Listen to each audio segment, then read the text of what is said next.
As many of my followers are aware, I like to blog a lot on LinkedIn, and it usually has decent readership, but there have been a few that have actually stood out.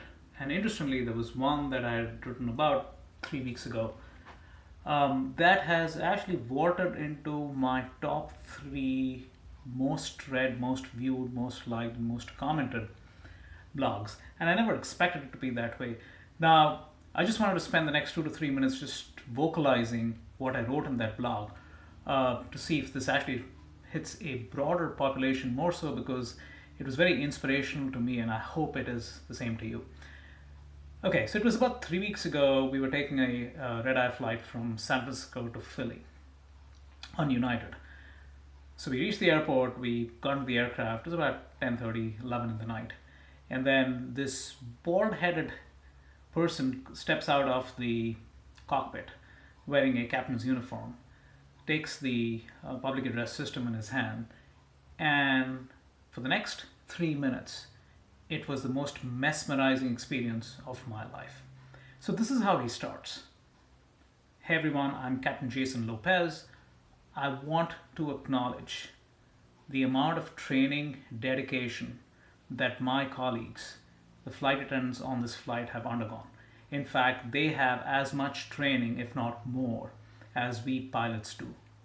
On average, they save 3 to 4 lives every year.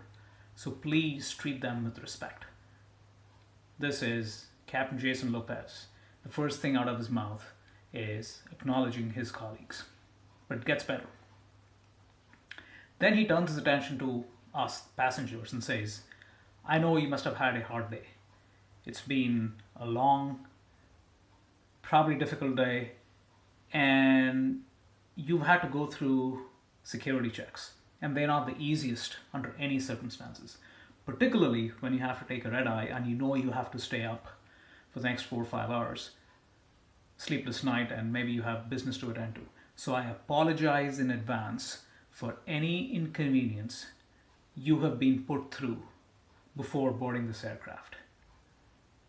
Can you imagine a captain of a flight apologizing for the inconvenience faced by us passengers before they were able to board the aircraft?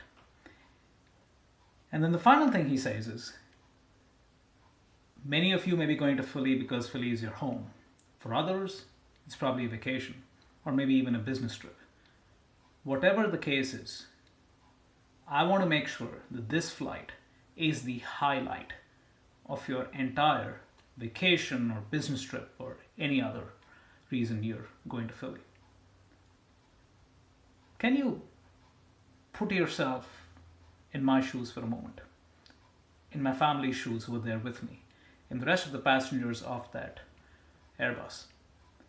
The captain acknowledges his colleagues, the flight attendants.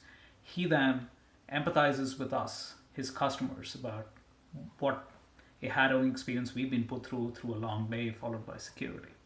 And then finally he says, I want to make sure that this 5-hour flight cross-continent is the highlight of everything that we've experienced as part of our trip to either San Francisco or Philly.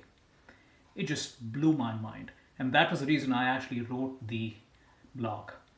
And for me, the takeaway is, as long as there are people, leaders like Captain Jason Lopez, there is hope. We all need to learn from him and be able to connect, empathize with your customers, acknowledge and put your colleagues on a pedestal, and then put a very high bar out there and saying, I'm going to delight you and exceed that. I think there's a lot to learn. Hopefully you found this as inspirational as I did. Thank you.